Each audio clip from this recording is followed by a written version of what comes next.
we're praying with you, because the Lord, it doesn't matter that you're an atheist, God still loves your daughter, cares for her safety, and cares for your whole family. I was speaking about this issue with human trafficking. People think of it as a man's issue, but I always tell people they think of it as a women's issue. I always tell them it wouldn't even be an issue at all if it didn't begin as a men's issue. If men would behave themselves, right? So afterwards, so I encourage people, the men, and there's quite a few men who attended the workshop, which is a little unusual. Usually it's all women. And so I encourage the men to take this seriously and look for opportunities where they can make a difference. And so after the service, one young man approached me and said, "Where do I sign up?" And I said, "What are you talking about?" He said, "Well, you said men should get involved, so how do I get involved?" And I said, "Well, I don't really have a program for men." He said, "Why not?" Out of that conversation, we decided we need to put together a program so that men could be given opportunities to serve appropriately on this issue and advocate for those who are being exploited.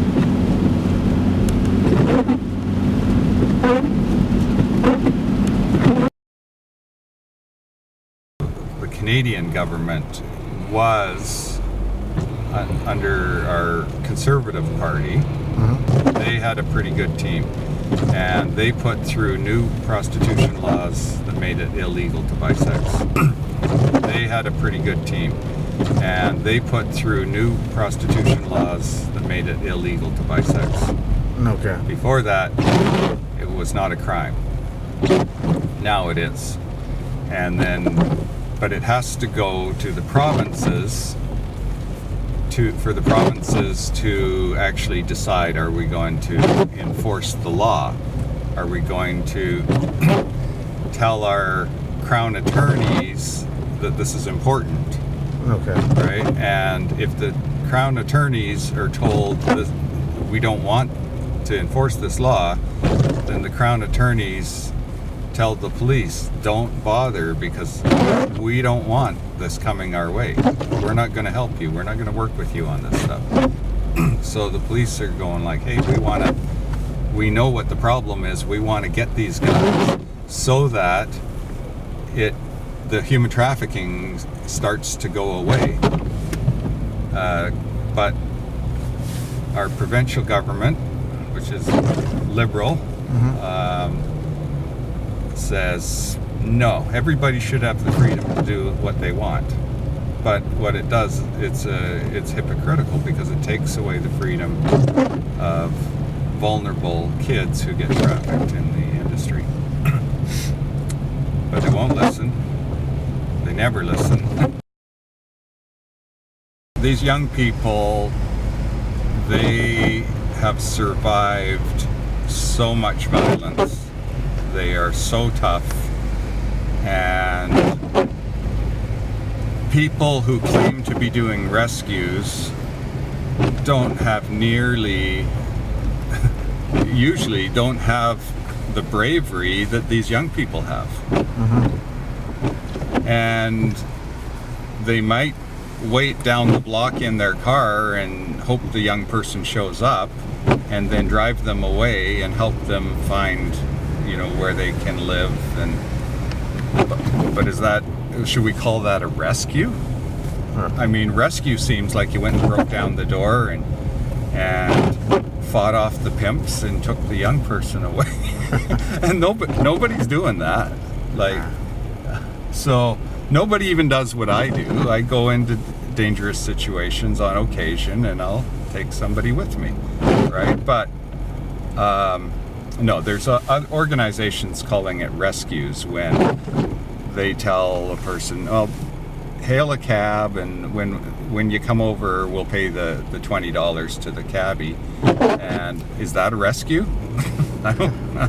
I think it's very insulting to the people they're trying to help, to make it sound like they're so helpless and feeble and weak that they need to be rescued, right?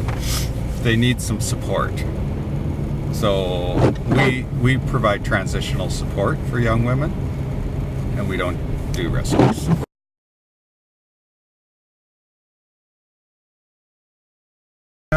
We get referrals mainly from other agencies. Okay. And we also sometimes end up helping the young people, the daughters of the participants in our parents group that we have. Uh-huh. Now, the parents group is not Men Ending Trafficking, actually, but Okay. that's part of what I do. Is I also run this parents program, and I also do frontline ministry. That is it's a mentoring program, which is aside from the Men Ending Trafficking. Okay.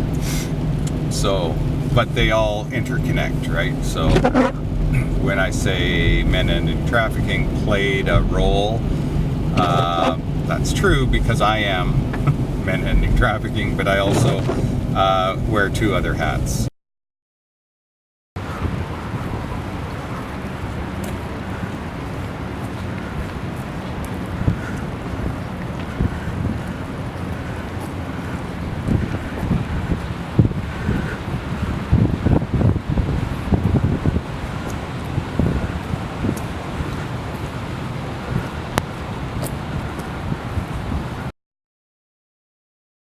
My name's Richard Hawkins, and I'm part of the Men Ending Trafficking Awareness Response Team.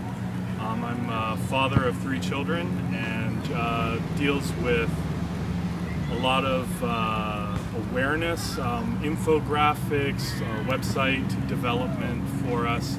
So just kind of in educating people about human trafficking and giving them information and ways that they can get involved. What inspired me to join Men Ending Trafficking was about 5 years ago.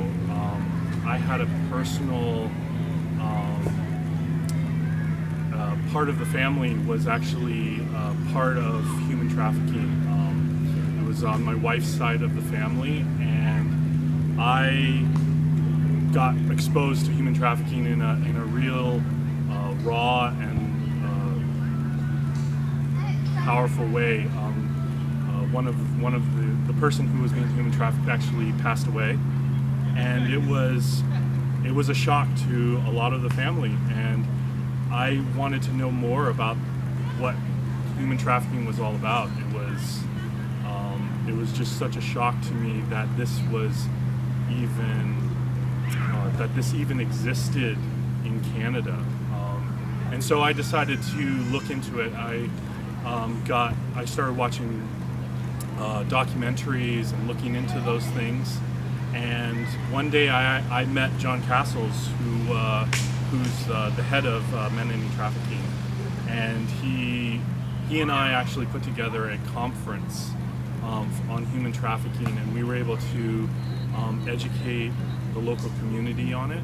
And that was my first step into kind of human trafficking and Men Ending Trafficking and doing that. So yeah. My name's Andrew LeBlanc. I'm from the Newmarket area. My wife Mary and I have been there for a few years, and we've got a little girl who's 2 and a little boy who's 1. I'm a heavy equipment mechanic myself. I actually happen to go to the same church as John, and that was where I met him. I was looking for a way to get involved. John, through the church, and heard him present what he does and how he helps in his ministry, and it was excellent. So that was something that I felt very moved to participate in, and been with him for a couple of years, helping with that. I don't think most of us realize the amount of local trafficking of boys and girls and men and women that happens in the area. So having a daughter myself and having a son, that really, I think when I met John, my wife was pregnant with my daughter, and that really pulled on my heartstrings as a need that I want to feel safe and have just have my kids be safe and know that there's, not that the police aren't doing an excellent job, but know that there's men in our community that are contributing to that safety and awareness and helping raise some strong kids. Girls who've gone through different issues and needed a hand moving, we've helped them move. We've done some frontline work like that, just helping the girls and being there. Primarily it is women and young girls. We've done some research and investigative work just to see what's going on in which areas. We've done some outreach and information, some teaching at different churches and events, and networking with other communities and organizations like our own. Like yearly barbecue, we help put on just as something for the those who've been trafficked and their families, just to build some community and help some of the, in particular, the girls who've been trafficked just feel valued. For the most part, it's men serving. This is the annual Men Ending Trafficking Barbecue, and I've been helping set up and run the kids station and all the games that we've been playing today. We've had a ton of little games for the younger kids. I've also been working with the barbecue, so just generally helping out around. Isaac Cunningham. I'm a 17-year-old high school student who works with MET. I am trying to raise more awareness in schools to protect these girls when they're younger. I met John Castles when I was younger, and I've always been around him, and I've always heard him talk about it, and I've grown up learning more and more about this, and I've always had the goal that as I got older, I wanted to get behind this, and I wanted to give more support. And I think I'm finally at a point where I can give when I can give that support and I can actually get involved with this stuff. The thing that I'm trying to do now is I'm a student at Newmarket High School. So I'd like to use that as a way to get into the schools more. And it's harder to do that if you're not in the school. So since I'm in the school, I can work more with the school than someone who isn't actually part of the school.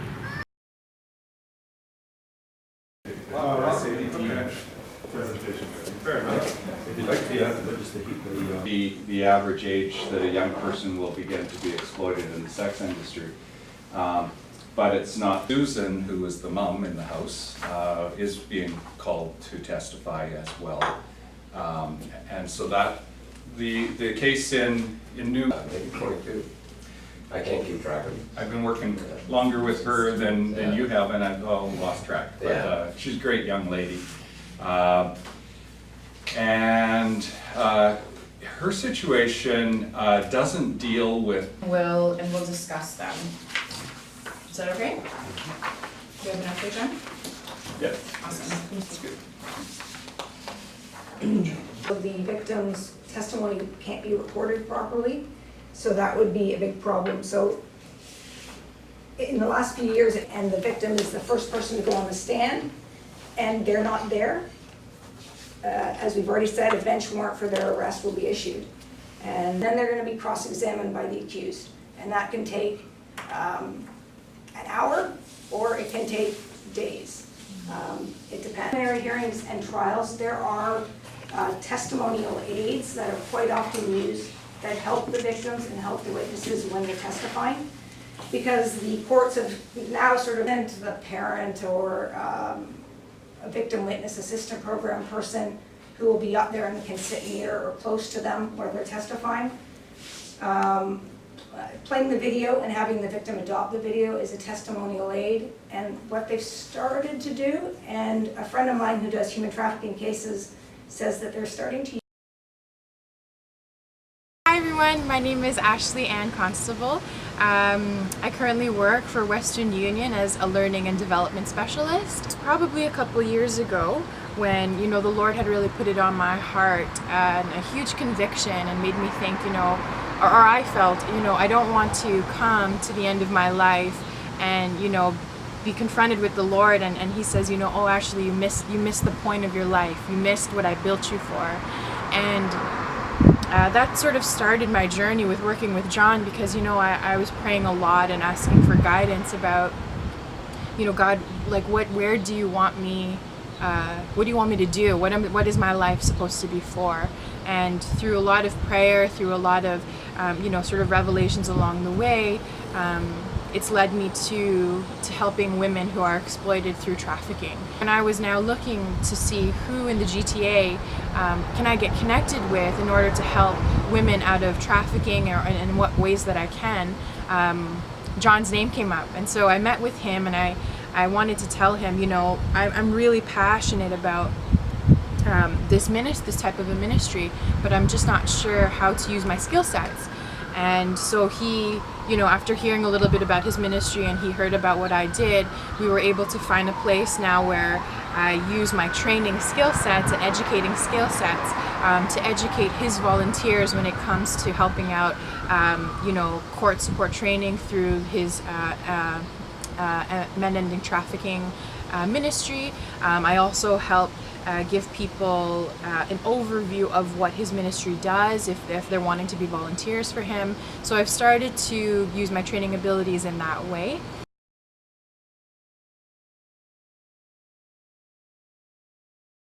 Okay. I don't think so. It'd be a pretty small gun to be in that pocket, I think. Maybe a 22 or something. Paint on the floor, and people will stop walking somewhere you don't want them to walk. And it's as simple as that. So when you have two guys who are just hanging in the hallway, they're paying attention to each other, nobody thinks anything of it, they'll walk right past them, nothing's stopping them. When you're standing like this in front of the objective, and you're looking right at people, they are not better. For once, the alley? Wrong. Okay, good. I'm glad. And I'll tell you why. If you're gonna commit a crime, you don't want witnesses, right? That alley has no witnesses. So, Technically I have to do that too, but I might not know that. yeah. You probably wouldn't If she's do for it, so you don't have to. Right. Yeah. So I'd say. All right, So one Kate, of us goes up one can you in front, please one leave the back? courtroom for a short time? Yes, I All can. right, so I guess I'm allowed to step in front of her like that? Yes. Yep, Okay. absolutely. To the door? Is this the door? Turn All right, and no one bowed, but that's okay, that's the least of my Oh, the concerns. door's open? In it, right? The- We don't get out. No. No. No. Okay. Yeah, no, we can't, in fact, Right. because she would be going in specifically to go on the stand, Yeah. and then leaving the courtroom when she's done. They don't, they won't have her sitting in the gallery at all. And Can you just say something about yourself for those who don't know you well? Yes, I work full-time with SIM Canada, and they've mandated me to address the issue of human trafficking and work with local churches. Go ahead. Oh, hi everyone. My name is Justisha, or JP for short. This is So trauma bonding, John alluded to that. Oftentimes, and what I'm seeing more and more in my career is that men are pretending to be a boyfriend. So giving a lot of gifts. like $1 billion in imaginary digital presence. So it's almost like this big thing where it's like, I was never interested to begin with. So it's probably usually walking through this process. So understand what exactly we're going to be doing in court support. And I said, well, John, if you need help with training, you realize I was a security specialist for 10 years. And he goes, oh yeah, that's right. Can you do part of the presentation? I was like, sure. So here we are. It's amazing how it got it's a normalizing conversation. And that goes a long way. We are definitely not police officers. Again, if you don't have the training, the licensing and everything, you cannot call yourself that and you can't act like it. A visible deterrent, yes, definitely. Even if they start it, we're not children, there's no, but he said this and she said that, don't engage. That's not our role, that leaves openings. It provides an opportunity to exploit weaknesses in our system. Not that we expect anything to happen, but I just want people to be conscious of it. We're going to do our best to try to vary things up and make sure that we're not predictable. Okay, arrangement. So this is the stand, presumably to testify against those who are accused, but they may still be trafficking victims. They may still be being sent out to the hotels by these people, and they may still be loyal to them. So.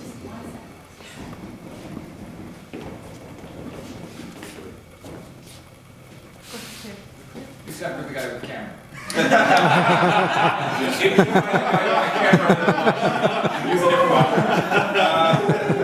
But very good, that was fantastic. And then you guys.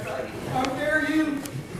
Right? And in all likelihood, I'm not actually going to get any closer than this when I'm being so brave, right? And, but one thing, I was in a situation like that. It really depends. I'm kidding, but.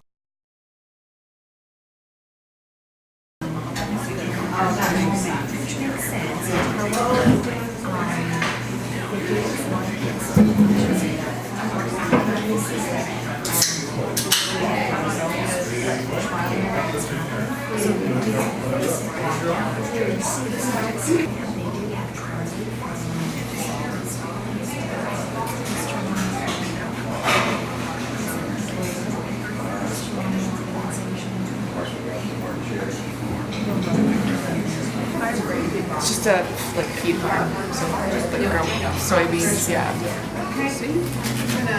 Do you like living? Where do you go to get like it's nice. I mean like there's 5 houses on the farm, so like one person it's a whole family.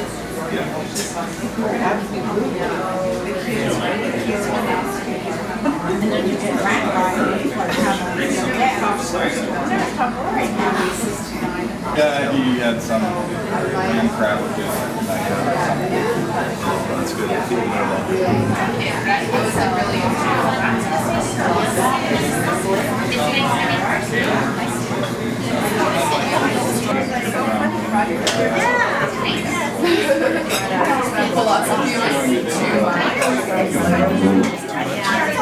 I loved it. Like It was really cool. I brought my dad to paper that he brought me to work against trafficking.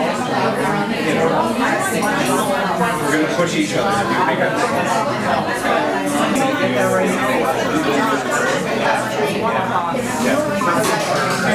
Really, really well. Yeah, so we're gonna go over there and just take a quick walk through, but we've got things to do.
come yet. So I got a text at midnight from Kelly Franklin saying she's got the flu. She's not coming. You sounded like, oh, maybe I'm wrong. I had a guy cancel flu. I don't know what that means at all. And we only have a handful of programs in the province that specialize. So very few beds for so many young people that so that damaged by violence. You know, the thing is, what's the nature of the pimps? The nature of the pimps is they want to be gangsters, they want to be notorious, they want to have a reputation, and if the police aren't chasing them, they must not be very credible, really, right? This victim who's become a survivor, who is now their poster child and standing up and speaking everywhere for them, raising funds, and she's still living in poverty. Yeah. And 4 or 5 years from now, she'll be looped through the mental health system. And that's my biggest fear. And what community support will she have around her? Opportunity? Is there any and then I said, is there any opportunity to be heard? No, we already did the sit down and talk. And they have no idea the scope. They're doing stuff that they're pressured. They will be sending home water bottles and T-shirts and MP3 sticks. The Toronto Police Conference? the Toronto Police one? Yeah, they're just doing that on their... But they're getting money inputted into their... of human sex trafficking. Many organizations like Farmtown didn't even know about government programs that might possibly even be available to them. So this has left many experienced organizations with SIM Canada assisting youth and families who have been impacted by sex trafficking in Ontario. My experience spans, as you heard, 3 decades and involves young people who were victimized as young as 12 years old. The greatest risk factor for sex trafficking is simply being a girl. Recruitment and coercion tactics of traffickers and the demand for paid sex with our children. Working with parents who have upper middle class life and they are doing very well in their parenting roles, and yet this is a tragedy that has fallen upon their family. And but there are systems that have been employed by the young men in this province who want to intentionally go out and exploit young people in this way by trafficking them in the sex industry. They do it for the money, and we have a problem because there are men in our communities who will pay for the opportunity to molest these kids. of the money that was announced, only 18 million went to support victim providers. It's not enough for the endemic human sex trafficking that occurs in the province of Ontario. So the government has to do more, and John and Kelly are here today to tell the story of what they see, what they have accomplished, but they need to get more help to do more. And we have to say this is child abuse, modern day slavery, and human rights violation. We're in the province of Ontario where 60% of all human trafficking in Canada occurs in this province. The government has to do more.